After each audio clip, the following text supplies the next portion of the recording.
Hi, I'm Fred and you're watching Homo Ludens, the channel on history and board games. In this video, we'll be doing a teach and play of a new Phalanx game, Iron, Blood, Snow and Mud. It's a light strategy war game on the East Front during World War II.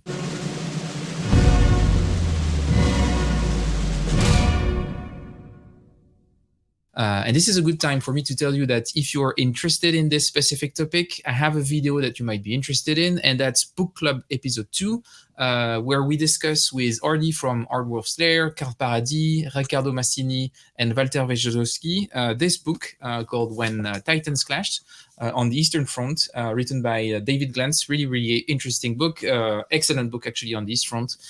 So check the video out and maybe buy the book. That could be interesting. Anyway, back to the topic of today, Iron, Blood, Snow and Mud. A game that I was really looking forward to since I heard about it. I think the first time I saw someone mentioning it, might have been David Thompson, the designer of Untitled Normandy. And I was really interested in it because I'm always on the lookout for games that are intro war games that can be useful to get new people in the hobby. And it looked like this game was doing that with the footprint that it had, the kind of topic that it was covering, and I thought, oh, that could be a good pick. And knowing Phalanx Games, I expected an excellent production quality, so also something that would have a nice table presence. But I was wondering if the game was going to be deep enough, historical enough, and all that stuff. So I wanted to try out the game, and the good thing is that I could reach out to James Buckley, the founder of the awesome Cardboard Emperor Wargame Club that we have in London, but also James is working for marketing and game development at Phalanx. So I invited him for both of us to try this game today, and I'm happy to have you. Hey, James, how are you? Hi, Fred. Very well, thank you. So thanks for being here today. So yeah, what I guess you could say is maybe can you give us a bit of an intro on the game Iron, Blood, Snow and Mud? Yeah, sure. So this is a game on our Game Found, not on a Game Found, on our Make Games Happen program. It's not actually on Kickstarter at the moment. It's on Make Games Happen, so it's our pre-order program. It's a game by an Italian designer called Guglielmo Doccoli. Hopefully, I've got that right. That it was actually released in a different version in an Italian games magazine called Io Gioco. And you're right what you said in the introduction. So David Thompson had a kind of play of it, and he really liked it.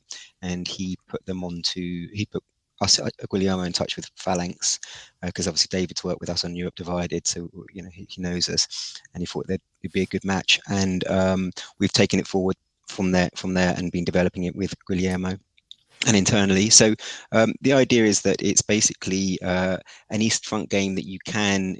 That's almost the opposite of one of these kind of like mega, East Front games. The designer wanted to do something where you could play it in an hour and a half, and capture the whole feel of it, of what went on there, what are the kind of the key points, the key kind of like locations, the importance of terrain. He really wanted to emphasize the importance of the Russian seasons, the seasons in the ex-Soviet Union, and how that can affect like a movement. So it's kind of a movement-orientated game, but very low counter density and light rules.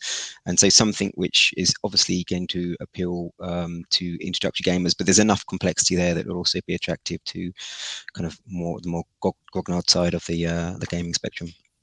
Yeah, and that's something that I was interested by because I was looking up the designer on BGG, Guglielmo, and it seems that he has more of a Eurogame design background. And I was wondering, do you know if he plays war games as a player? Because I know there is a pretty big war game community in Italy. And whether or not, I was wondering, do you think his Eurogame background, what kind of influence it had on this specific design? So, although I speak with him quite a lot, actually, I've never inquired about what he does for wargaming. I mean, his background is he's an editor of historical magazines in Italy. So he's very much like a kind of historian first and foremost. Certainly, the game punishes people who are not being so efficient or clever with or thinking through their movement. So it kind of has some Euro mechanics in that regard, but it is definitely very much a war game. I know that he's close with somebody you just mentioned, Riccardo Massini, and Riccardo's been kind of like helping develop that. So it's very much on the war game front. Okay, but that's great to hear. And yeah, reading through the rules, there were a few things that I thought was quite interesting, and we'll see this in the game. But I was at first I thought, oh, it's going to be really abstract. But even with the abstraction, I thought that there was a few interesting elements. Just even the idea of the partisans mechanic, that is Yeah. just something that I think is really interesting. And sometimes I feel a bit overlooked in a lot of bigger, even in bigger East Front games. So I thought it was quite interesting that this was in Mm. there. Not really Chrome, but just that additional bit of element that still, if it stays abstract, there is still quite some. It looks like there is some depth to it. So pretty excited to see how it plays. Yeah, I obviously have played this game a lot, and I haven't got anywhere close to being able to master it. I always, we'll see what you do, but whenever I play the Axis, I'm always super ambitious. I have Hitler shouting in my ear, and I'm like trying to get going, and it never plays out because the partisans and supply lines are so important to get control of. Yeah, and I guess it's probably going to play out. What I expect is a massive push beginning for the Axis, then starting to feel weaker and weaker, then potentially having some supply problems, and then having the pushback from the Russians. So I guess that's probably what I would expect. But it was interesting because the game I was thinking of at the same scale a bit with those big hexes like this was Holdfast East Front. I don't know if you've played this one. I haven't. Uh, No, I don't yeah, know but it. it's from Worthington. Here, yeah, it's here. Okay. Yeah, I don't know Yeah. if you. Yeah, it's a big Hex and Counter game, but it's very heavy on the. Uh, yeah, very heavy on the dice, like a bit more, and it's a block game and everything. It's actually Right. significantly longer, but it's always also an intro level war game, which I thought was quite of interesting, but for me fell flat because of the length and also because it kept uh, some of the weirdness of old school Hex and Counter, and this one looks like it's quite significantly different. So I'm really looking forward to this. Yeah, and a challenge you always have with these kind of like strategic cover the whole of the East Front War is that for the first half, it's like the Soviets are just getting beaten up, which Yeah. isn't that much fun necessarily. And then when it switches around, it's like, oh, okay, well, should we stop playing now because someone's either knows if they're going to win or they're not going to win. So often the Soviet player doesn't actually have so much to do. Yeah. But in this, it's because the game's so short, 60 to 90 minutes, you can easily do that, and like there's so many different strategies you can take that's not an issue, I don't think, in this game. Yeah. Okay, but I'm really looking forward to trying it. While reading the rules, another game that came to mind was Unity of Command, which is a video game. I don't know if you've played it. That feels you need to try it. It's almost like a puzzle game, Yeah, okay. but in Hex and Counter format. And are there any plans, if this one works well, of maybe expanding on the system to make some sort of a series or something like this, or you're just waiting to see if this one goes well? Or Well, yes and yes. So we need this one to go well, but you can imagine, and it might have been discussed, that you could do quite an exciting one on the North Africa or the Pacific Theatre as well. yeah, I was thinking about Pacific Theater with some rules changed, but I think there was while looking at it, I was thinking, well, there is definitely something there that could be interesting to adapt to other theaters of operation. Yeah, the Definitely. convoy idea for like convoying across with Yeah. boats, obviously, instead of tanks and infantry Yeah. convoy. Yeah, exactly. So something like that. Yeah, something like that. If we can make this a success, then there's definitely a lot of scope for making it more of a system. Okay, great. And maybe beyond just this one, looking at Phalanx as a whole, what's coming up next? What do you have in your pipeline? So as of now, as of start of April, what we're doing is there's a Kickstarter running for a game called Race to the Rhine Keep 'em Rolling Edition, and that's a game that was released in 2014. It's kind of very much a logistics focused race style game. To be one of the three Allied generals to get the first one to get to the Rhine. It was popular in its time, and now it's being re-released in a new edition, which comes with makes it up to 4 players because it was 3 players, and gives it a solitaire expansion and a new automna, and upgrades some of the meeples and things like that, and some of the components. So by the time this video goes out, that will probably be the Kickstarter will be over, but you'll be able to late pledge. So that's keep them rolling. And then coming up, we have in June is the target. We'll be doing a big new campaign on GameFound for a game set in Dark Ages England called Brett Wilder. where you are controlling one of the 4 major kingdoms of England, and it's very much like a kind of like a strategy dudes on the map type of game where you're taking a number of limited actions that you can do each turn, and you're mobilizing, harvesting, potentially attacking your opponents. You're trying to control certain areas of the board. And complete certain chronicles or secret objectives, and be the first one to be named Brett Wilder. So it's this one I'm super interested in, and I was wondering, when can we expect a release date for this one? Well, the campaign will be in June. So Yeah. if we can turn it around, it will be out next year. But I can't make any promises on that, because it's got quite a few components that need to be sourced. So that's always the big challenge, because if you've seen the pieces, maybe you're going to put them up on the screen while we're talking. Yeah. They are kind of like, the components themselves have the aesthetic taken from the Isle of Lewis chessmen. Yeah. All the pieces look really iconic like that. And then the kind of artwork is the Book of Kells kind of style. So there's quite a lot of like production work that has to go into that. But I would hope that we can get it out next year. Super excited about this one. And and beyond that then? So there's games going to retail at the moment, which people will be able to see in their FLGSs. So Successors, which is the 4th edition remake of the Simonich board game, and also Hannibal and Hamilcar. The new Golden Geek edition is also available at the moment retail, and Race to Moscow, which is kind of like the prequel to Race to the Rhine, which I talked about earlier. This is the free army groups of Germany as they tried to get 1941 Barbarossa and to reach Moscow first. So all that's available in retail, and then there's more games under the Make Games Happen program, which people can have a look at and again support. If we can get enough builders, we'll take them forward. So, for example, there's one called 1920, which is on the Polish-Soviet War, and Pursuit of Victory, which is a really interesting. I'm very excited about Pursuit of Victory. It's like a 2-player strategic level Napoleonic game. There's really an innovative kind of card play, tableau building, card management mechanics, which I'm pretty excited about.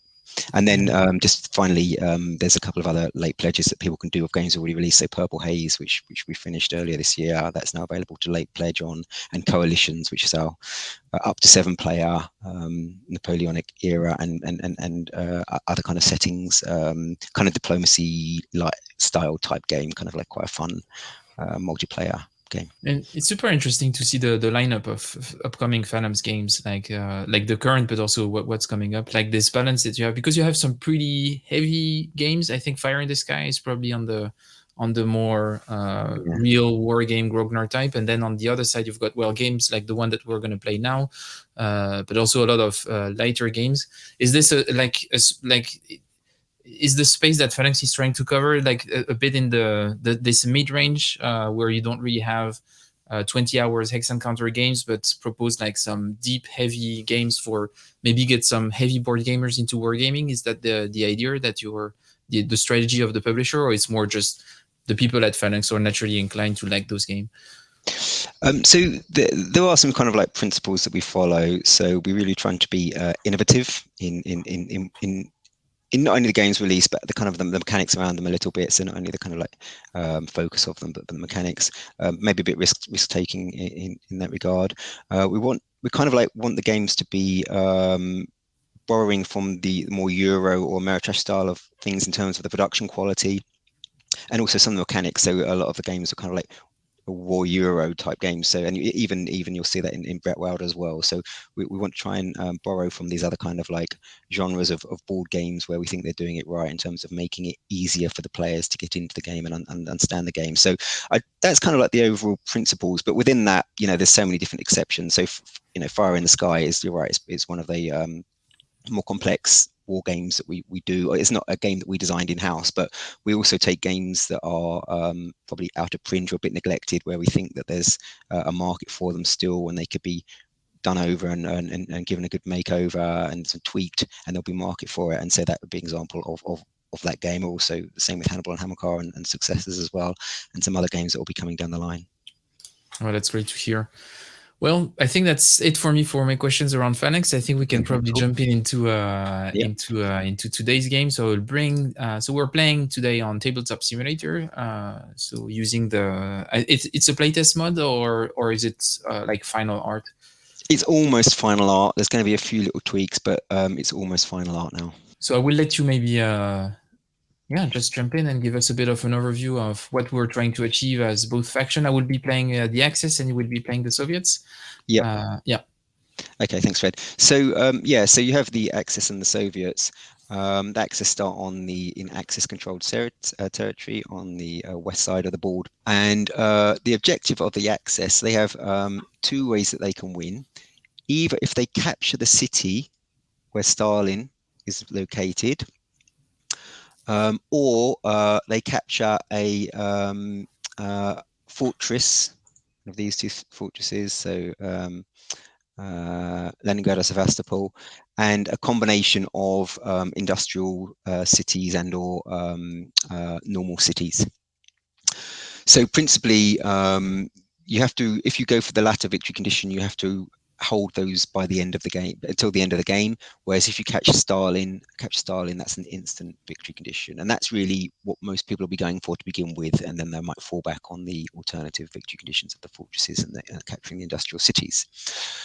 For the Soviets, you win if by the end of the game the Germans haven't won, the Axis haven't won, or if you're able to capture one of these cities which start the game in Axis control, so in Axis starting territory. If you're able to get your forces that far and capture one of those, then that's an instant victory condition for the Soviets. In terms of the board, it's obviously a very blown out version of all of at least the western part of the Soviet Union. Former Soviet Union. You have certain types of terrain features, so swamps and mountainous areas, and they count as obstacles, which we'll get onto. You have different types of urban locations, so you have fortresses, you have just normal cities, and if they have a little tank on them, they're an industrial center, industrial city. And you have like rivers as well, and some seas. And then in terms of units that you have on the board, the units are the same for both sides. You have like an infantry unit or a tank unit. They're the same. Both sides also have air units and naval units. Across the top of the board, you have the turn track, so it's played over 11 turns, or which are referred to as seasons. So each year has 3 seasons. You have that's mud, that's clear, and that's snow. And they do different things each season in terms of like effects on movement and when Soviet reinforcements come into play. Importantly, when you go from 1942 to 1943, the initiative shifts. So the Germans have the initiative for the first half of the game, and then the second half of the game, the Soviets have the initiative. And that's important in terms of deciding who gets to move first, who determines what combat occurs in which order, and who wins on draws. On a given turn, you'll do you'll go through this sequence of play. So first of all, you'll place, starting the shift player, your air and your fleet units. Then you'll do your movement, and then the non-phasing player, the non-shift player will do all their movement. Then there'll be combat. Then you'll have the ability for the access to eliminate partisan units. Then you check for who's controlling, if anyone's taking control of an urban area. Then you check for supply. Then you return your fleet and your air units to home. Then you get Soviet Union reinforcements and partisans. Then you go to the next turn. So it's all kind of like quite logically laid out across the bottom. You can see what you're doing, and you just go boom, boom, boom, boom, boom across all of them. Is that enough to be getting started, or shall I talk you through some of the actions that you can do in terms of movement as well? I think it's probably enough. And what I would say is that for each of the steps that we're going to do, then for each of them while we're doing it, it would be nice to explain more in detail. But rather than explaining all of it, just explain step by step. Then we do it, then you explain, and we do it, if that makes sense. Perfect. good. So we're on turn 1, and I guess so. The first phase is going to be placing air and naval units. Okay, so maybe I'll just quickly explain what these things do. Yeah. So air units can go anywhere on the board except for unpassable terrain, so they can't go on the swamps or mountain areas. Air units do a number of things. They contribute to combat. So if you were to put that there, and there was a combat in that hex, that would give you, as the Axis player, an additional combat dice. They also kind of hinder supply lines. So this isn't a good example here, but that might be, if you have it in a certain spot, you can hinder the supply line of your opponent. For example, if it was here, would it block the supply line of that infantry unit?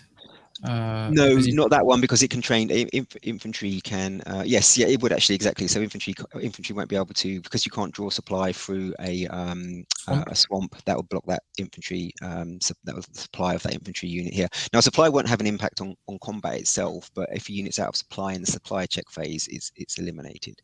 So you could put that there and exactly cut off the supply line of that Soviet infantry unit. We'll get you'll see more about how it kind of interdicts supply as we play on. What also you can do is put it on your opponent's fleet, and that means that fleet's out of turn for that season. If you don't do that, otherwise the fleet can place itself wherever you want to place it. Let's move it around to say you want to place it there. You can put that in any hex that you want, and it will give, like an air unit, a +1 attack die in combat if a combat occurs in the hex where it's located. So that would be that located there. What the other thing that a fleet does, provided it hasn't got an air unit on it, is it supplies all the coastal hexes. So with this fleet being here, all these coastal hexes are in supply for the Soviets. So yeah, they're the two units you can play there. You'll see that the Soviets only start off with one air unit at the beginning of the game, but as the game goes on, they get more added. Okay, so I guess that because I'm the initiative player, I will be the first one to do you've that. got to think about, the thing is, you put your air units down and then movement happens. So you've got to think about where you think combat might happen, and you might end up putting them down there and combat doesn't ever happen there. And that's just where the cookie crumbles. So I'm going to place one here because I might or might not attack Riga. Then I'm going to place one here because that would give me an easy kill here, so I can probably use my forces somewhere else. The question is, if during your turn this unit moves here, if it's on the hex that is being blockaded, would that be an issue? Well, it would mean he's in supply. Also, this unit, infantry can, although swamps block line of supply, an infantry unit can move onto a line of supply, so move onto a swamp, so he would then be in supply there. Yeah, fair enough. So that might not have this here. I think I'm gonna do this here to prevent you from defending. And this boat is mine? Yep. So I could use it to attack something. You could put it there. Yeah. And then that would give you an extra +1 there. So it would give me two extra dice. Stack, yeah, you can stack air as well. So you could have all your air on one space if you want, for a lot of extra dice. But so I guess I'm gonna make a super aggressive attack here on Riga. I think if that makes sense. I have one last air unit. And if I just put this one like this here, will it get bombarded or anything, or it's just no? It won't. Nothing would happen here. Yeah, I have to trigger a combat, so it's just but you'll move before my guys, so you can move one of your guys in there, and unless I can get a successful disengage, which is a 1 in 6, he's going to be probably going to be attacked. So okay, so and does it block your movement? For example, if I didn't want this tank to move in, for example, if I put it this here, I could prevent this. No. No, military units block movement, but that's a support unit, so that won't block movement. Okay, so it doesn't create an obstacle for movement, just for supply. Yeah.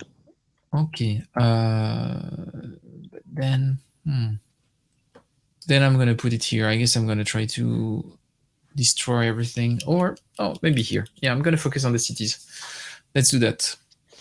Okay, all right. So I think what I'm going to do with my one is just cancel out your one there for the now, because I kind of like don't want to lose that unit up there if I can avoid it. So they're both cancel each other out. So we now move on to movement. So movement in this game is really kind of like where I think the major, that and the seasons, the major kind of innovation is. And that's because you can do like a standard advance where you just move one hex, but the kind of more interesting thing you can do is called a convoy movement. And a convoy movement allows you to leapfrog across your own military units, provided there's not an obstacle there. So what would be so for example, this could go bang, bang, bang, bang, like that.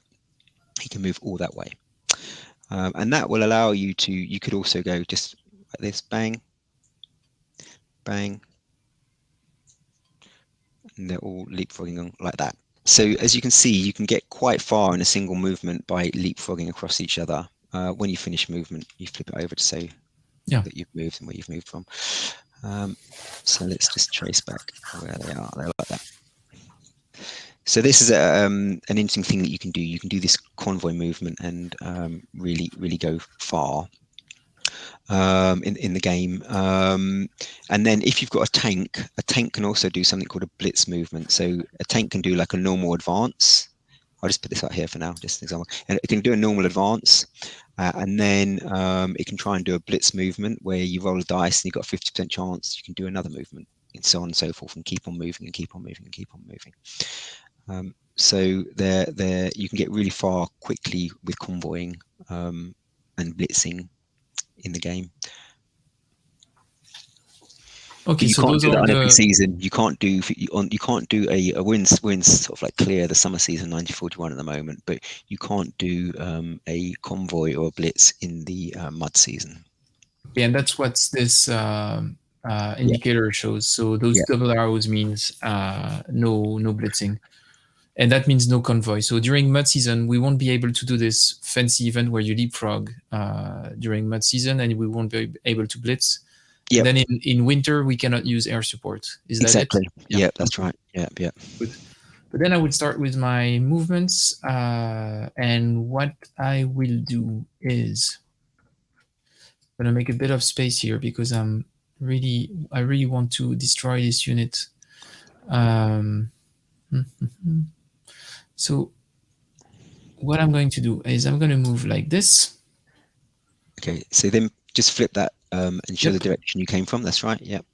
Yeah, and actually I'm going to change it slightly like this. Then I'm going to move with this one also, but I'm going to move here into Riga.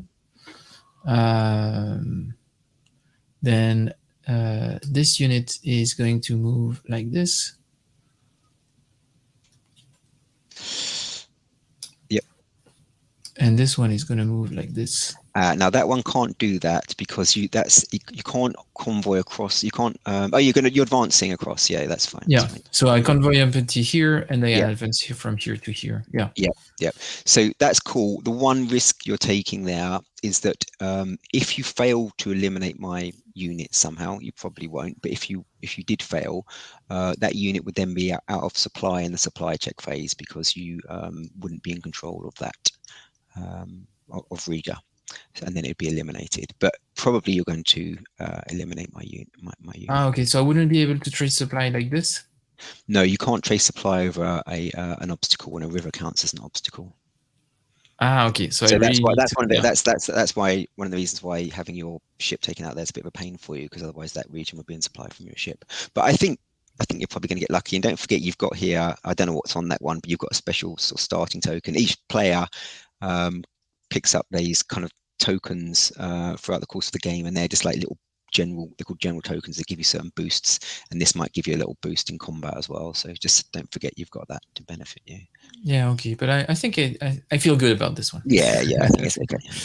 I feel good about this one. The other thing that I'm going to do is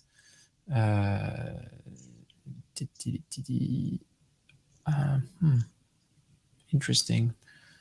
I'm going to move here. Yep. This one is going to move here. Yep. And I'm going to move in the swamp. Yep. Yeah, that's good because when you see when we get to combat, the every adjacent infantry unit gives you an extra die bonus. And then this one is going to move here. This one is going to move. Now, you can't do that because you can't convoy across an obstacle. And even though infantry are allowed in mountain areas, it still counts as an obstacle for convoy. So you can convoy across this space. Oh, okay. So, okay, that changes a few things then. So, wait a minute. So I guess that I'm gonna probably wait for that unit to do something. What I will do then is, I will do that first. Yep. Yeah. Then do this. Or actually, I could do. Yep. This like that. Which means that this one could convoy like this. No, because it'd still be convoying over. Oh yeah, that's a mountain. Okay, I didn't. Yeah. Okay. Yeah. Now I see it. Now I see it. Fair enough. Fair enough. Ruining my plans. Okay. So I can convoy across this. That's, yeah, I didn't expect that. Okay, so I'm going to keep my original plan. And I'm going to do a dual advance here and whoop, here. Yep.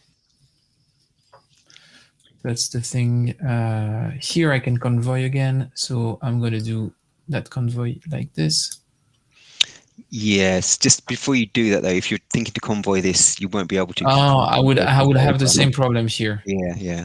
So you can convoy him first before you move this guy, and then that might solve your problem because you can convoy there and there.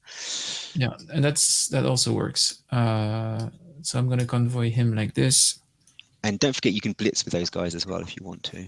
And I can try to do it that I can try to do that now, right? Yeah, you have to do it as part of that particular unit's movement. Yeah, but then again, I'm happy with him being here because I need him for convoy. So I'm going to move that here. Yep. And then I'm going to move that here. Yeah, technically that would go over that way and then down there because again, this is an yes, obstacle. Yeah, because this is an obstacle. Yeah, but yeah, that's fine. It's the same outcome. So it means that when I'm placing it, I'm saying that it comes from here. Yep. Good. So those are all of my moves. Nice. Okay. All right. So what am I going to do? Well, this infantry unit is looking a bit undefended. Probably should have blitzed with him to try to attack him here. Do you want to try and do that? Yeah, that could be nice. Okay. So I have to roll a 2 or a 3 on those custom dice, right? Yeah. So the dice have got 3 1 faces, 2 2 faces, and 1 3 face. Okay. So you have a 50% chance. Let's try that. Yay! Yep. And this one will come here. So yeah, good. So that would be all of my moves, and then it will be back to you. Yeah. Okay. So first of all, I can try and disengage. And so there's not really much I can do. This guy under here can't really disengage anywhere. I could disengage. Disengage is breaking away. It's quite hard to do anyway, but even if I broke away to there, it wouldn't give me much benefit because I'm then going to be out of supply. So he's probably a dead man anyway, so I don't need to worry too much about that. What I could try and do is go there and then blitz this guy, but I'm not sure I'm going to do that. I mean, maybe I will. Yeah, I'll probably try and do that. So he's going to go to there. Ah, yeah, that would be your advance, and then you have to try a blitz because yeah. Success. So he'll to there. You want to flip it? Yep. Now this guy who's under here, he's going to try and disengage. So I need to roll a 3 to disengage. Get it? No. This guy here, he's going to try and disengage. This one. Nope. There's no point in the other guy disengaging. So then I've only got one unit left to move, which is this infantry unit here, and that will just move up 1 space to there. Okay, so they're my movements. So now resolve combat. As the initiative player, you get to decide the order combat's resolved in, which can be quite important in terms of determining support. I guess, for example, I will want to trigger that fight first before we resolve this one. Yes, because if this guy gets eliminated by my guy, and in fact he's got a bad situation because he can't retreat. There's no front to retreat to. If he gets eliminated, then that's 1 less bonus die for you in the combat. So we have 1 combat here, 1 combat here, 1 combat here, 1 combat here, 1 combat here, and 1 combat here. Oh, I forgot about that guy underneath. Sorry, let me just try and disengage with him. I forgot. Oh yeah. Yes. Hey, he succeeds. Wow. Yeah, good for him. That's quite good. He probably wouldn't have got killed, but it saves the risk. Okay, fine. So I'll flip him to show that he's moved. Yes, so exactly. So you probably best off. But actually, sorry, this guy when he's got this, he doesn't give any support anyway. So it's kind of the same effect, really. But yeah. Okay, so if I'm engaged, I don't give any support. Okay. Yeah. But let's start. Okay, so this was useless. But yeah, still, let's go with that specific fight here. Okay, so we need to work out what the starting dice are. So tanks have an inherent starting dice of 3, and infantry units have inherent starting dice of 2. So you've got 3 and I've got 2. You then get 1 for each adjacent infantry unit, but that is across an obstacle because the city's not lower. Yeah. So that you don't get any from that one, and you don't get any from this one because it's engaged elsewhere. So you do get 1 for the air unit. However, I get 1 additional 1 because I'm in a city that I still control. So basically, that means you're getting 4 dice and I'm getting 3 dice.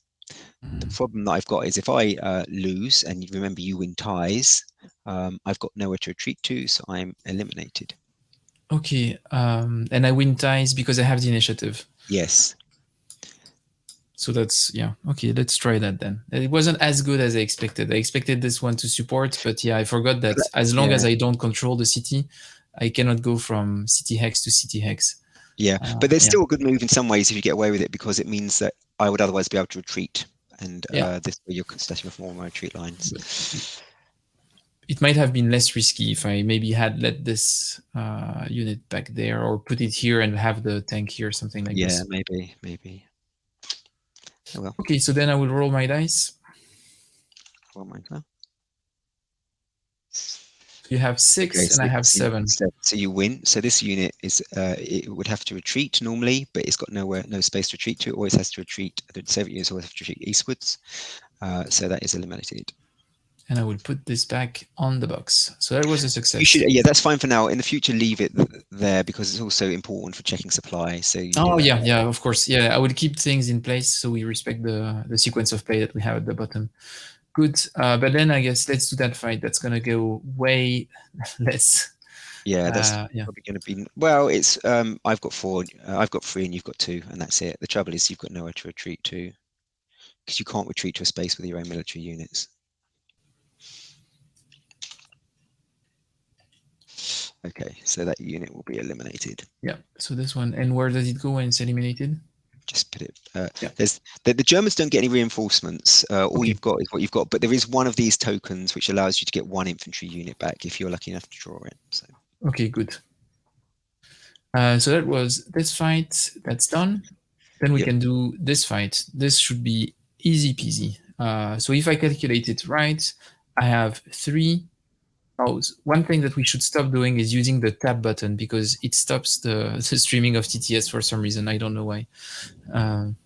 So I have 3, 4, 5, and you have 2, right? Yes. So 3, 4, 5. Oh yeah, I win It doesn't whatever. matter. Yeah. Don't worry about it. So he's eliminated. Well, no, so well, no, but the important thing is he can if you hadn't got more than double, which you obviously almost you're certain to, but you automatically eliminate another unit if you get the same amount or double or more than the dice roll of the opponent. Otherwise, if you hadn't got that, he could have retreated, but you did, so he's eliminated. Yeah, so that's something that we didn't explain. When we roll the dice, we compare the value. If I have equal or more, you retreat. Or if the attacker has equal or more, the defender retreats. And if you have double, then you kill the unit. Yeah.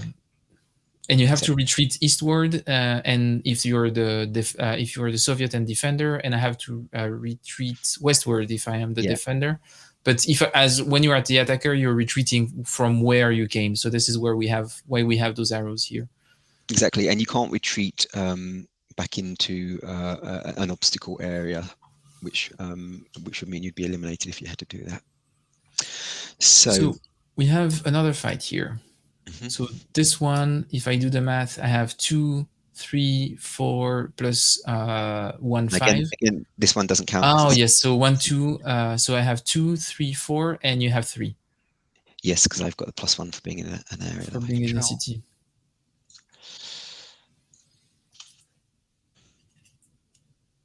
So you have 5. I have 5. Yeah. Because you're initiative player, you win ties. Again, I have to retreat. So I can retreat somewhere, but I'll do it for now. But I'll do it just to show the kind of supply rules, really, because what will happen is, because he's a infantry, he can retreat into a mountain, but he's going to be eliminated when we come to supply. But I'll leave it there for now. Good. And I think that's... Oh, and we have one last fight here. Yes. So that's a tank in the plains. So it's going to be 3, 3, and I have +1, so 4 to 3. No, I've got +1 as well. Yeah, you've got this one that's got disengage. Nice. Yeah. So 4 to 4. The trouble with I've got though, okay, I have to hope I get lucky here, because that's really bad news, because I can't. This unit's now eliminated. That was the trouble with disengaging. This game just catches that all the time. I thought it was being quite clever, but actually I cut off my retreat route for this guy, because he can't retreat. He has to retreat, but you can't retreat across the river because that's an obstacle, and you can't retreat into a hex. Where you blocked your only retreating hex here. Yeah, so he's eliminated. So that was silly. Oh, that was perfect, James. That was perfect. Yeah. Great. So that's that. So that's the combat phase done. So now we have anti, but there is nothing to do yet, because that's the anti-partisan actions, right? Yep. Exactly. And then you take control of areas that you've gained control of. So there's 3 cities now, 3 urban areas you've gained control of. Right, that's 1. Yep.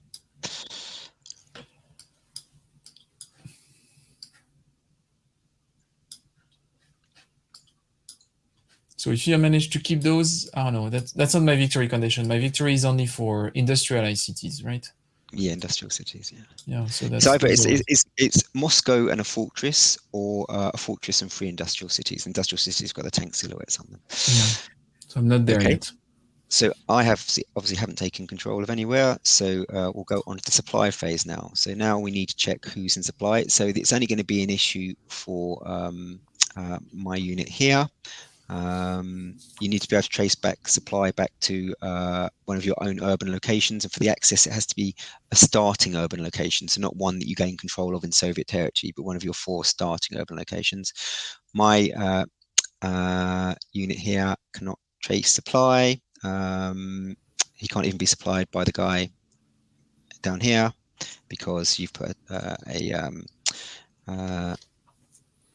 an aircraft on my ship, so he's not supplying. So this guy is eliminated because he can't trace supply anywhere.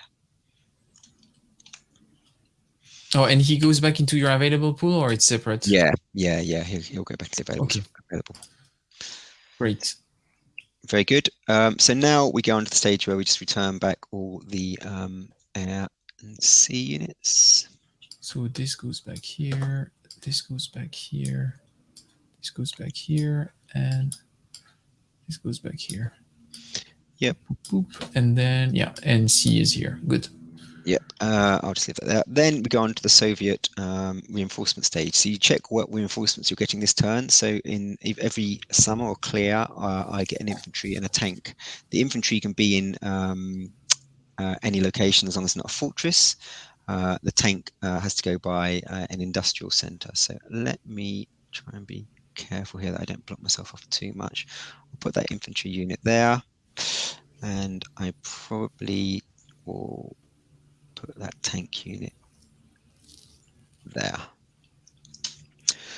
Then I get to see how many partisans I put out. So I roll a dice.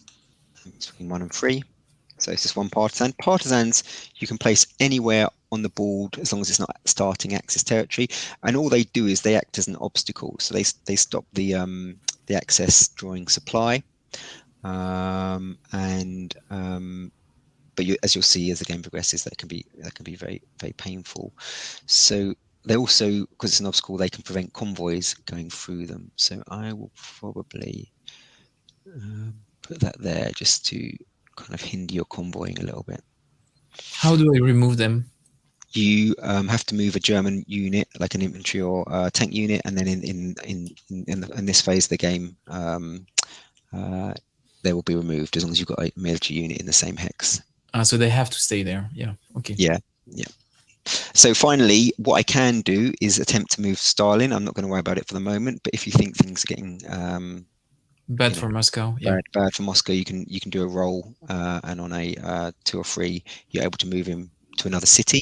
You can only do that once in the game, and if you do that, the Germans either retain the initiative if you do it before 1943, or they get the initiative back, and that's for the rest of the game.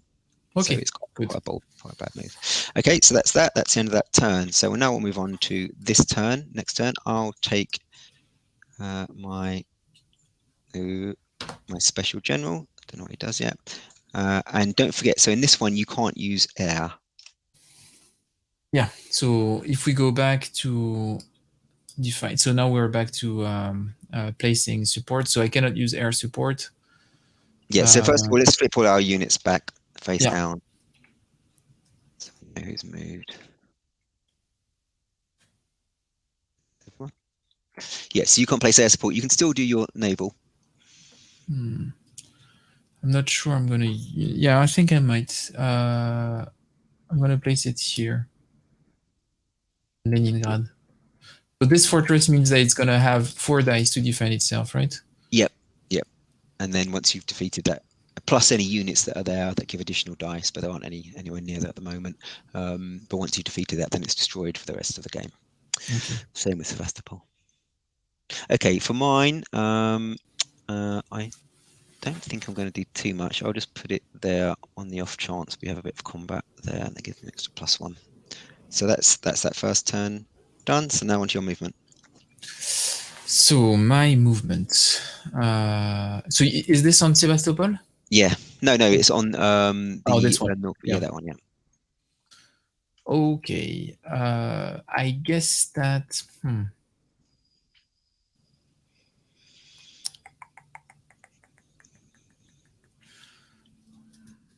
Sure, what we should do here. It's gonna be a bit weird, but I think that this unit here is going to do a convoy. Yeah, I can do convoy move in winter. So it's going to do this. Yep. Let's flip them over to make sure. And I can flip it to show that it came from here. Then this one is going to do a convoy here. Yep. And I'm going to flip it and orient. And then this one is going to come and advance here. Yep.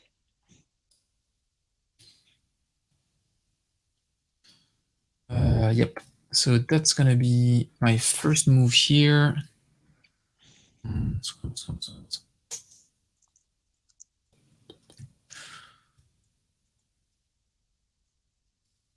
is going to come here. Yep. Again, and now I cannot convoy. Yeah. So I think you have to convoy from this way though, because you're convoying across a mountain otherwise. Oh yeah. It doesn't matter. It's the same outcome. Yeah, you still, even though you've got a unit there, it's still an obstacle for convoy purposes. Yeah, and it has to be infantry for me to remove them. No, it can be any military unit, I think. It can be okay. So in that case, what I'm going to do is I'm going to do convoy like this. Again, you're convoying across a mountain, so you can't do that. This is a swamp. Swamp is also an obstacle. Okay. Yeah, swamp and mountain are the same. Ugh. Oh, that's annoying. This partisan here is super annoying. Yes. Okay, I'm just gonna do this with this one. I think that's gonna make a bit more sense. Okay. And I'm gonna put the partisan on top just for me to remember that I cannot convoy here. And now I have to figure out what I do with the rest. I think I will go into Kiev here. Here too. Oh no, actually I'm gonna come here. Then I'm gonna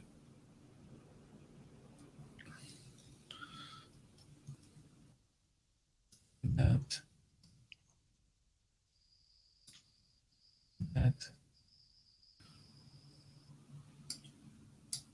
Then I can. Can I convoy from the mountain? Yes, you can begin it. You just can't pass through it. Okay. So then what I will do is I will do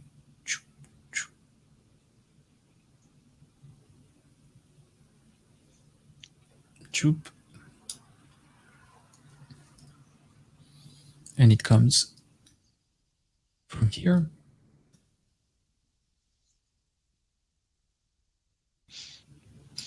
This one will come from here.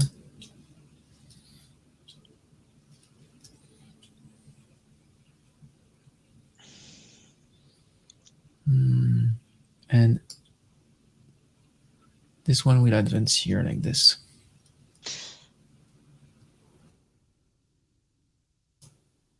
Should be able, right? Because I'm convoying from here to here, from here to here, and then I'm doing the... Yeah, you can do it because then you do an advance. Yeah, okay. You made me doubt for a moment. Oh, but wait a minute. That's not great. If I do this, how can I move this? Oh, it's really tricky. Actually, movement is tricky. Yeah, it is. It's a puzzle, isn't it? It's like a... Yeah. Oh no, but I know what I'm gonna do.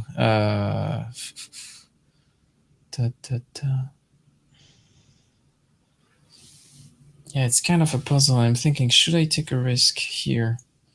The thing that I'm starting to worry about is that you're going to start being able to convoy, and those infantry units here can support you in some battles. So I'm trying to figure out... Yeah, I don't really think I really have a lot of choices. I'm going to come from here to here, and then this one is going to come from here to here. And that's going to be it for my moves. Okay.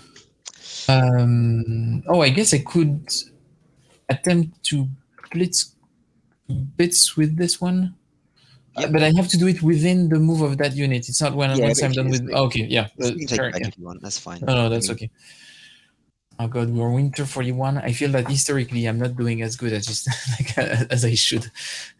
I think you're doing pretty good. Yeah. So I mean, I actually talked with the design about this because people like when we play testing it, it's like, oh well, they should have been historically there in Stalingrad by now, and it's very difficult to match the historic timeline. But it's just a game, so that I wouldn't pay too much attention to where they happened to historically get to, and also how it ended up for them historically. So maybe it's a good thing. Yeah, in the end, I want to lose, but it's just I'm thinking about my objectives, and I'm like, I'm a bit far away. Good. So then, back to your moves. Okay, so I've got an interesting choice here in that. Well, first of all, this guy I'm going to try and do a disengage. So one is nope. He's stuck there. Now this guy, I don't mind having a combat there because I'm going to get a lot of. I think I'm going to have to because I think you've trapped yourself a little bit. As long as I can win the victory. So The trouble is I'm going to be leaving Moscow a bit undefended, but I will get some more guys next turn. I'm gonna do it anyway because I'm actually not very good at this game. So this guy is going to go bang bang like that, and this guy will then go bang bang. So the reason is that Yeah, now you're gonna have 3, 4, 5, 6. You're gonna roll 6 dice against my 4. are we rolling 6 dice against your 3? Oh, this one doesn't. Oh, not through an obstacle. Oh, for fuck's sake! I forgot again. Yes, yes. Yeah. So so that's really bad. Okay. Yeah, it was a risky move. He's But got on the plus side, I'm well out of position now. So you've got, up north, you've got a free run to Moscow. So he's 100% gonna die. That's for sure. Yep. Okay. Yeah. Okay, so there's no other actions. I can't. There's no point in me trying to move this guy up here out because he can't. Everywhere he goes, he's going to be out of supply. So he might as well try and fight it out. He's going to be out of supply anyway. Good. But then we fight. Yes. Let's go to the fight phase. Let's do the stupid fight first, so then I can be sad and forget about it. So here I roll 3 dice, and you roll 3 plus 1 for the CT4, plus 1 for each of the infantry supporting. So that's 3 to 6. So unless you really have a bad roll, you should be fine. Yeah, you're fine. So this unit is, I'm losing a Panzer division here. Very sad. Okay, so that's that. Then we can do this fight here. Yeah. So you have 2 for the infantry, 1 for being in a city. So that's 3. 3 for the tank and 1 for the, so 3 to 4. Yep. So now it's slightly in my advantage. Oh, 5. 5. I should hopefully survive at least. Oh no! So you've got. Oh, that's lucky. You've got 9 to 5. So yeah, so you can actually double. retreat. I'm yeah, just going to retreat to here. Yeah. Good for you. Good for you. Okay, so that's actually, and the last battle is here. So this is 3, 4, 4 to 3. Yes, this is not gonna. Even if I win it, I'm in a bad place. Yeah, I just wanna have more than you, and that's good. So I have 8, you have 4. It's actually double. I was hoping for you to retreat, but that's enough. Yeah, I mean it wouldn't matter because I'd be out of supply anyway. Yeah. So even if I won, I'd be out of supply. So he is eliminated. Okay. So that's done for the fights. Yep. I can remove a partisan. There you go. Remove the partisan. Yeah. So they are out, and then we check this, and I'm getting 2 new cities. Yes. So 1 regular one, boring, but what I'm happy is I have 1 industrial one. Yep. Here. Good. So done with that. Cool. We're done with that. Yeah. So checking for supply. Now you're lucky you got this guy will be out of supply, except the fact that you've just made it, you just captured it, so he's fine. I'm not lucky, it was planned. It was okay, so that's all good. So everyone's in supply, no problem. So now we move on to this stage where we take back the air. There's no air to take back, so just move back the ships.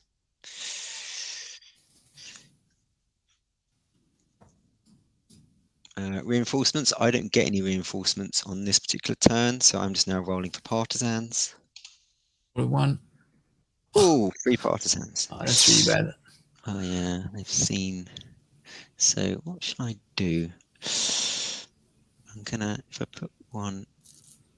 And you can put it in even in city spaces?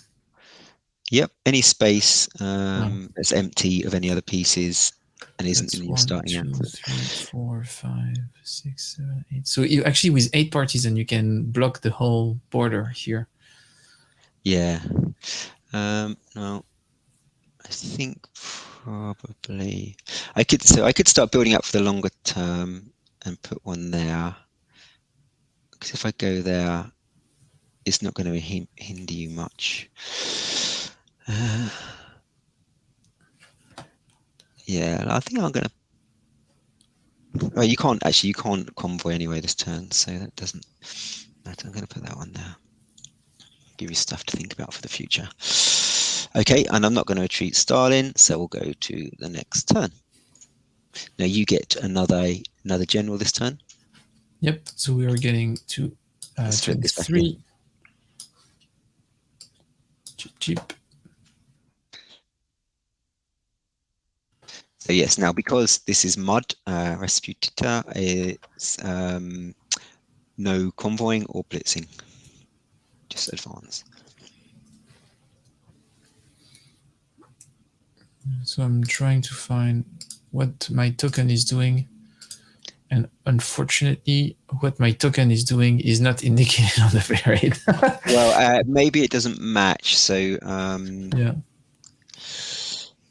Yeah, this is probably an old. Yeah, I think I know which one it is. Okay. Yeah. Yeah. I think we'll see if I'm wrong or not, but I think I have an idea. Okay. Now, so you can now use air and sea, air and naval unit. Yeah. Okay. Yeah, but I cannot do convoy. No, or blitz. And I cannot do blitz. Okay, that's good to know. 1, 3, 4, 5, 6, 7, 8. This one is a tough one. This is 8 dice. That's a lot of dice, James. Yeah. That's kind of like a Festung last stand. Yeah, that's quite a lot. Hard, actually. It's really hard to make a decision. I'm going to put this here, but it doesn't change anything because I'm not really going to use it. And well, yeah, you just the thing you just got. Well, no, yeah, you can put yourself back in supply if you take out one of these units. You've got a bit of a supply problem on the north at the moment. Yeah, I see that, but it doesn't change anything with that anyway. I still have to take care of that. Yeah, well, if you put it into Leningrad, and then you put an air unit on it, that would allow you to create a line of supply going that way.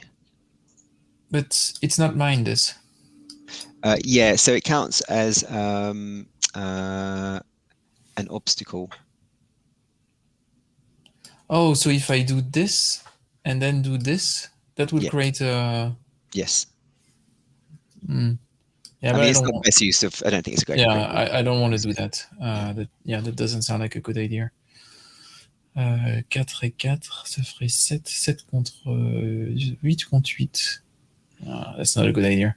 I'm going to put this here, and and you cannot trace supply through obstacles. No. Perfect. But the city itself is a supply. Mm-hmm. So it's not that my idea is not that perfect. Tac.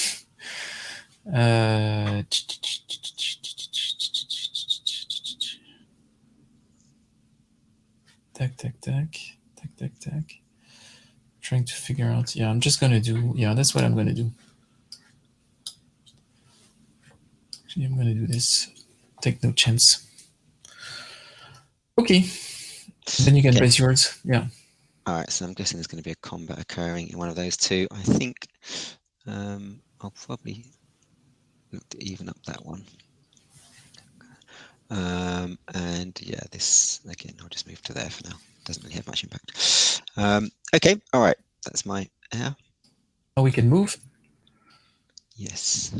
So this is going to move back, this is going to move back, and this is going to move back. Because I'm removing partisans before checking supply, so that's good. Yep. So it's going to move back. This one is going to move here. This one is going to move here. This one is going to move here.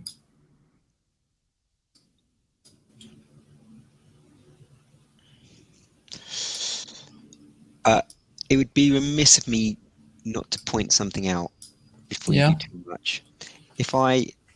Well, it depends what you're going to do with this tank. If you're going to move him to Go on. You do it what you want. That's fine. But we check your supplies first before mine.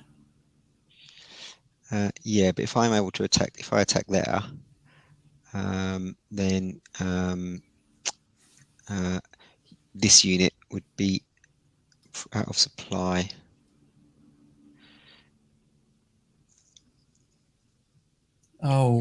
Because this is still considered an obstacle, and this is still considered an obstacle. I would need to control all of this. Yeah. So you wouldn't be able to trace back through there because it's got that. You wouldn't be able to trace through there because it's got a my unit on it. You wouldn't be able to trace through there because it's got my air unit on it, and all of this has got rivers everywhere. So it would be. Well, no, actually, he could go this way. No, ignore me. He could. You're fine. I'm missing the fact. Yeah. Yeah, because that's the part where I cannot. Yeah. You can go there. So I could move like this. Yeah. Exactly. Yep. Good. But then I'm happy with that. This is going to move in here. This is going to move in here, and this is going to move in here. It's the best I can do, I think. Not super happy about this guy being in the back, but that's that's just, he's taking care of stuff. He's gonna be it's gonna be the guy on the back. Okay. And those are my moves. All right. So this guy is going to move into here.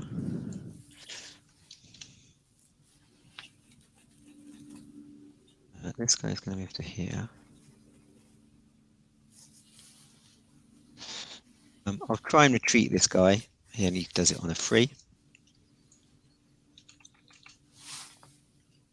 No. And I'll try and retreat this guy here.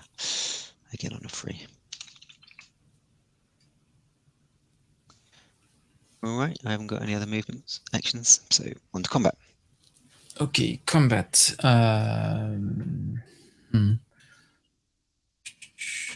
Let's do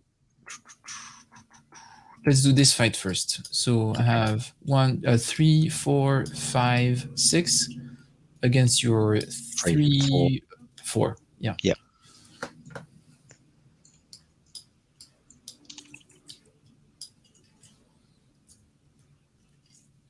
So I have 5, 7, 10 to your, so you can retreat.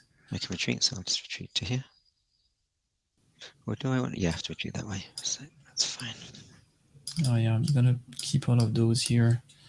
And if it shouldn't block supply still. So that's that. Interesting. I'm actually almost hopeful to lose that fight in a weird way, because then I could retreat here. Yeah. So you know what? Let's do this fight first. So I have 3, 4 to your 4. Yep, because I've got adjacent and an air unit 4, 4.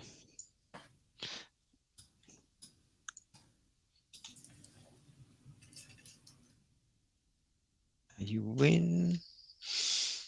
I didn't want to win. Because you win on the initiative roll. So I have to retreat. So I will retreat this way.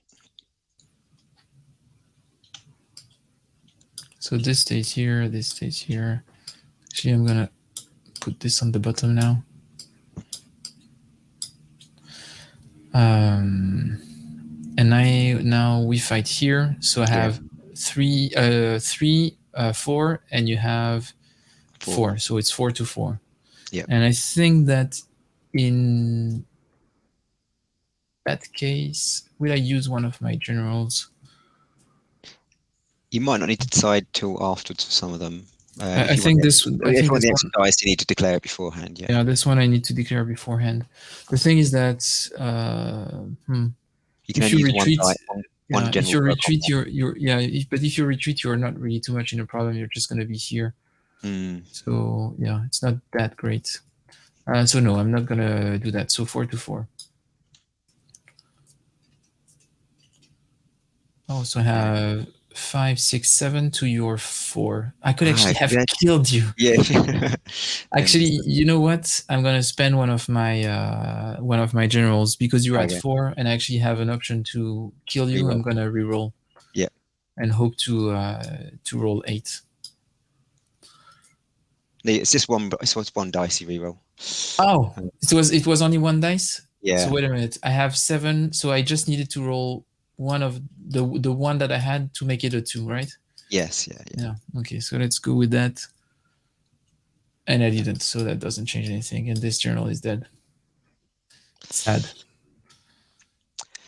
Yeah. The idea of the generals is they're not meant to be too overpowered. Just a little kind of thing here and there. A small change. Yeah. Yeah, small change. All right. So we're done with the fights, right? Yeah, we're done. Yeah. So that was the fights. So now it's the anti-partisan actions. Yeah. And I'm going to remove all of them.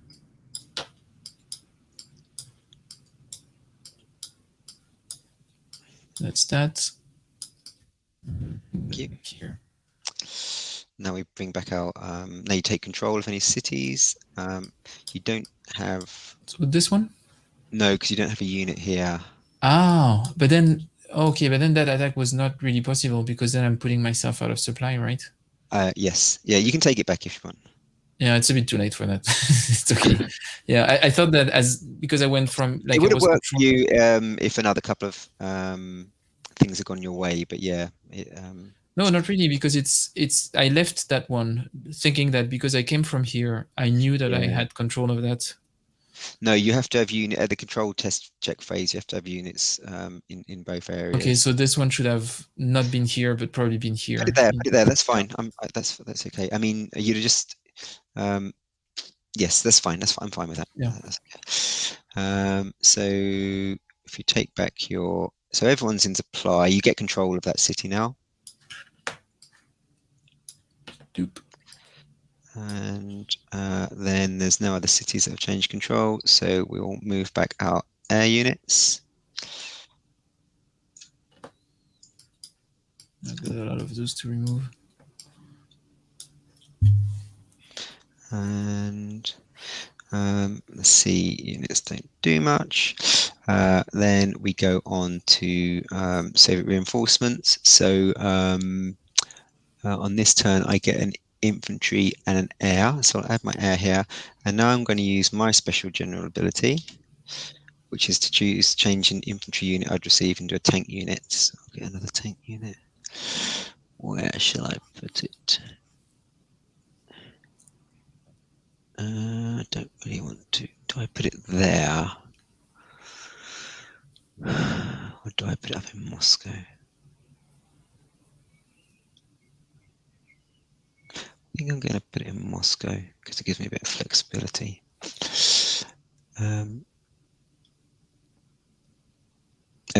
Okay, and then we move to flip these over. Move to the next turn. Oh, I roll for parties. Yeah. Roll a 1. Come on. 2.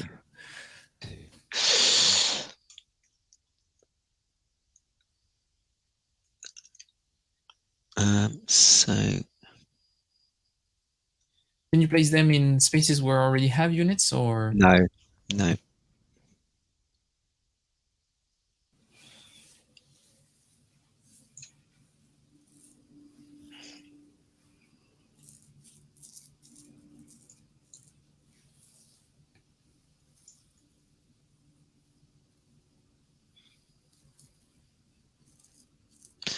I'm putting it there because you'll just sweep up. Okay. Yep. So that's that, and then we move on to the next turn. Yep.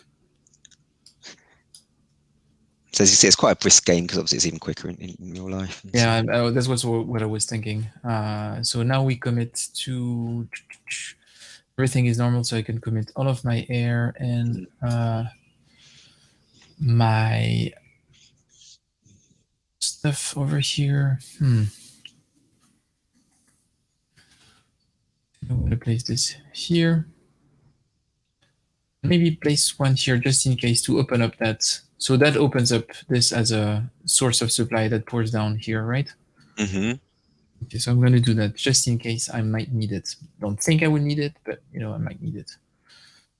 Oh, and you had a tank here before. You removed it. Oh, you placed it here instead. Okay. Okay, so back to my movement. Hang on, I've got to place I've got to do mine. So I will move that there? Oh yeah, of course. I haven't placed mine actually. Sorry, I'm cheating. I was thinking about stuff, but I was also cheating at the same time. 3, 4. Boum. 1 suffira. Suffira. Et ici.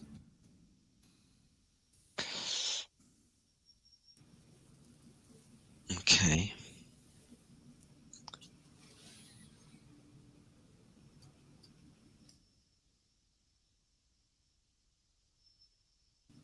Oh, I could do something very sneaky now.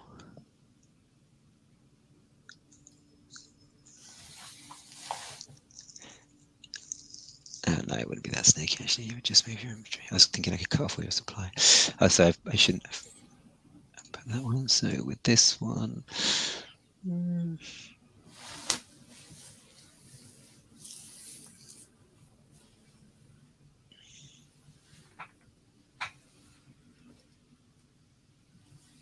You'll probably go there. Now you have another air unit. Okay, yeah, fair enough. Yeah, I put them both on that space.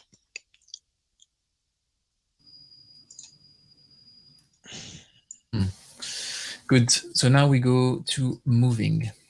Yeah, this one is a bit of a problem. So what's here? Yeah, you have a tank here. So that's 3. So you have 4, 5, 6. 4, 5, 6. I'm going to move this one from here to here.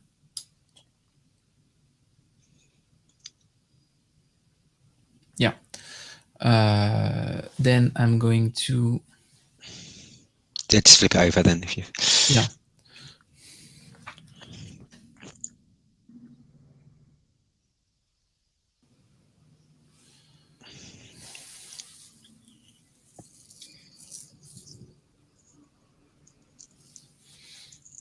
Ah, that's tough. I don't like this. I really don't like this.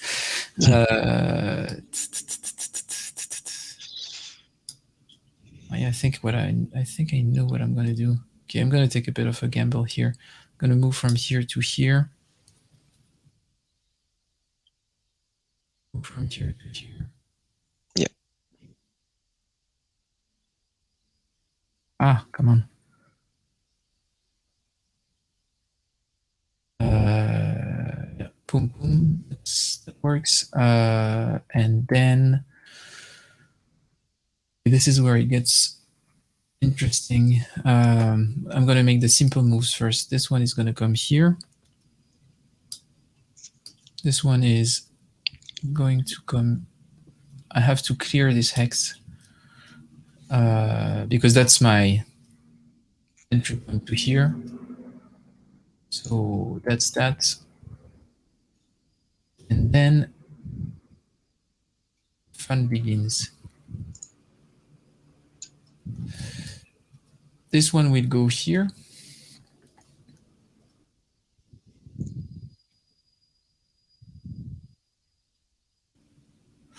Yes, I know now. This one will go here.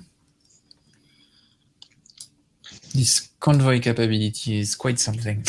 Yeah, it's nice. It's really interesting, isn't it? This one will come here. Hang on, just walk through what you've done there. So Where have you done? Yep, go. So you can't convoy across the river. Ah, yeah. Wait a minute. So wait, I think I might have cheated with this one then, because I convoy through that, and I cannot convoy through that. Okay, so that doesn't work. Yeah, that doesn't work at all. That doesn't work at all. Okay, so actually that changes quite a few things. So maybe this one cannot do that. Yeah, okay, so this one is actually going to come here. That's going to be probably simpler. So this one is going to be able to come here.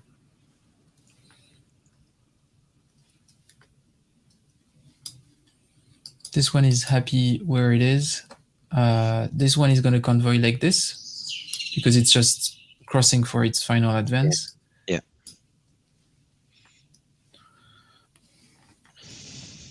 And this one is going to convoy like this.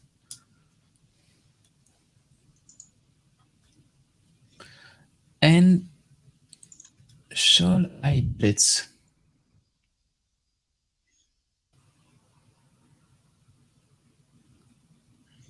Yeah, I'm gonna. Oh no, actually, I can just move here. I don't need to blitz to do what I want to do. And this one is going to convoy here. But that wasn't necessary though. Yeah, now I have a air support somewhere that is not useful. Yeah, things my plan changed a bit along the way. Yeah.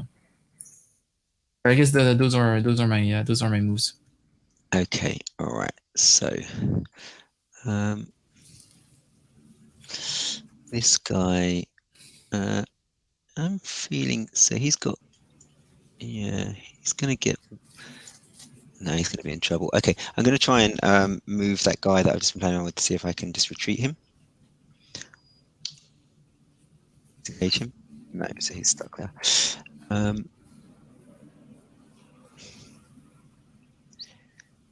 This guy, my tank under there, actually, he's gonna be okay because.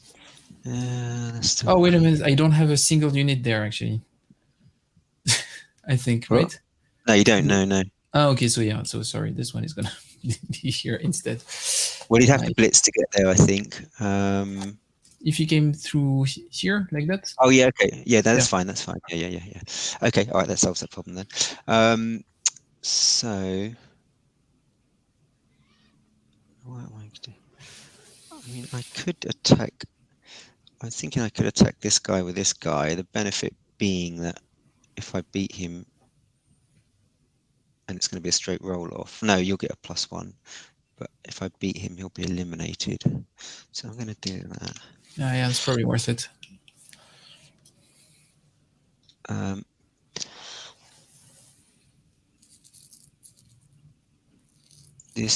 That infantry unit, I'm going to try and retreat him. No. Now, do I use my tank to do anything here? No, I think I'm not going to use that tank for now. I'm going to try and save him for the defense of Moscow, because he could go up there. But then I don't want to get cut off. Okay, actually, he's going to push back. No, he's going to stay. That's fine. Okay. Okay. Yep. So nothing for me. Now, I guess so. We go into the fighting round. It's gonna be interesting. I guess let's do the trickiest first. So this one. So I have 3 and you have 2. Yep, we both get +1. We both get +1 from being in the city? No. I get 1 for the city, you get 1 for the adjacent infantry. Oh yeah, so 4 to 4, yeah. No, I've got. Oh no, 3 to 4, yeah. 3 to 4, yeah. So I have still 4 dice.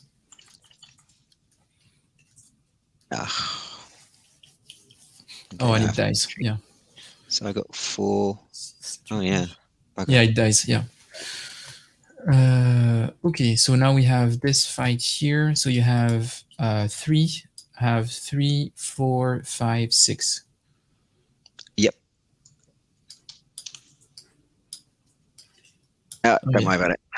Yeah, just less to roll. It's done. Yeah. So this one is dead.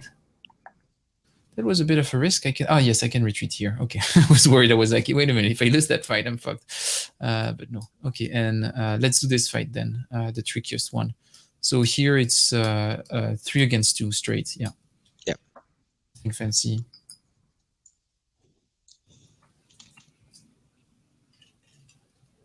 Three to 3. Still win to you. So I have to retreat. So I'll just retreat to here. Okay. And then this last fight here. So you have 4, 5, 6. With the 2, I have 3, 4, 5, 6, 7. Okay. So that's the And is there a maximum die roll? No, I Oh. think probably you're not going to need more than 7, but so we're approaching it now. Oof. I think So it's probably going to be one for you, but just 3, I'm going to. 5, 7, 9. I have 12. Yeah, I've got 10. And you have So 10. I'll Yeah. retreat. So I'll retreat to here.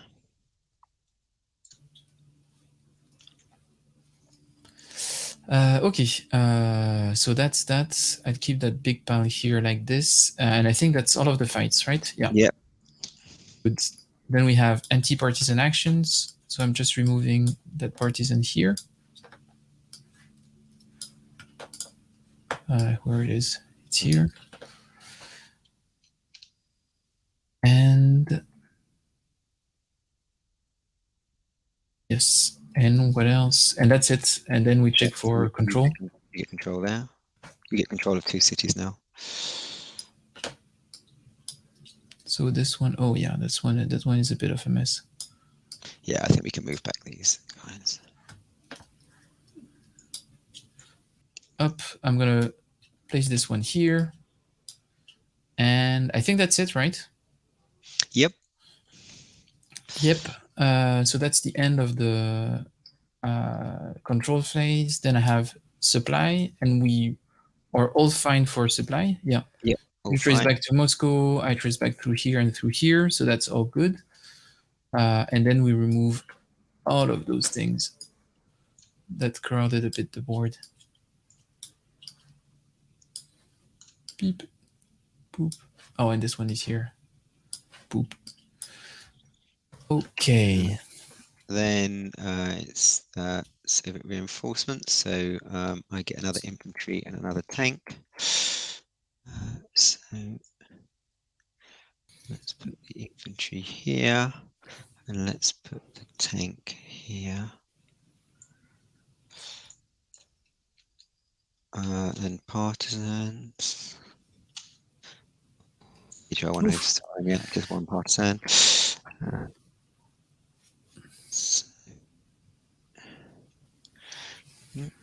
Yeah, still annoying. Yeah, I think I'll slowly start blocking off your supply retreats. Yep, and yeah, that's that, and then we move to That the would next be the turn. end of the turn. Yeah. Yeah. And that would be so winter 1942. Yep. And I guess we'll stop here for the demo. Yep. If that makes sense. Cool. Yeah, that's good. But I hope that so yeah, that was so that we're almost halfway through, maybe 1/3 through. So that's good. And I guess that when you were playing with the physical board, it probably plays a lot faster. And it took me a bit of a while to wrap my head around some of the mechanics. The movements are quite interesting and like a really interesting puzzle, I think. Yeah. So that's really great. Cool. But cool. But thanks for showing me the. So if people are interested in it, just go to type in Ironblood Snow Mud Phalanx or Make Games Happen Ironblood Snow Mud, and then I will start. Add the link in the description, so they can find it there. And I definitely see myself, playing this with non-war gamers. I think it's really interesting. And I think it could play fast, probably an hour and a half or something like this. Probably faster if you know the game pretty well. Yeah, I think it's really cool. How many times have you played, James? Probably about 15. Yeah, and 15 times. How do you feel the balance is? I think it's. I find it tough for the Axis, but then you're doing better than I have probably ever done with the Axis, and I often play the Axis. I just can't. I just get it wrong. I always get the supply wrong, and I screw things up. The designer says it's very balanced if you know the game. We have got a variant rule in there for people like me who are struggling with the Axis, but I think where we are at the moment in this game, you've got a fairly good chance of taking Stalin and winning the game. So yeah, hopefully it's balanced. Certainly, what's really cool about it is there's so many different strategies you can go for. You can go like you've completely ignored the northern flank, really. You've slowly gone there, but you can go that route, or you can maybe even just try and completely ignore Moscow and just try and flood the south and win another way that way. You haven't got a fortress city yet, so that's going to be a bit of an issue for you. So there's lots of different strategies you can adopt. Yeah, that's the thing. I think in the long run, it's probably not going to pay off what I was going for, because I was trying to just go in the middle. My strategy was to try to give you as many casualties as you're getting supply each turn, so making sure that you're not building up a force. Yeah. Making sure that the force ratio between the two of us stays pretty consistently in my favor. But then, yeah, I went straight for Moscow. But then I realized, while I was playing that turn, that, well, maybe I should have taken some time to either take Sevastopol or Leningrad, because even taking Moscow is not going to be enough, I guess. Or if I Well, capture, if let's say, I mean, I've got to get Stalin out of there, so I'd have to make a decision this next turn about if I wanted to do that or not, I think. And then the Yeah. risk of that is then I don't have the initiative the rest of the game, which is very bad. So that's a decision for Yeah. me. I think the trouble that the Axis start facing is that the partisans just start adding up. So you really start finding your supply line starts getting into big trouble, and you have to send troops back to sort that out, and then you're Yeah. weaker. That's actually a thing that I think is really interesting that is in the game, is that you have that partisan mechanic. I think it's something that I think is great in such a small game to add this bit in there and show Yeah. the big supply issue that you have for the German armies. But that was great. Thanks a lot Great. for Thanks. demoing the game. Thanks, Fred. Thanks for So I having will us. add everything in the description, and I hope that we'll see you again soon when Phalanx has new products coming. But yeah, that looks really, really fun. So thanks again, and speak soon. Bye bye. Au revoir.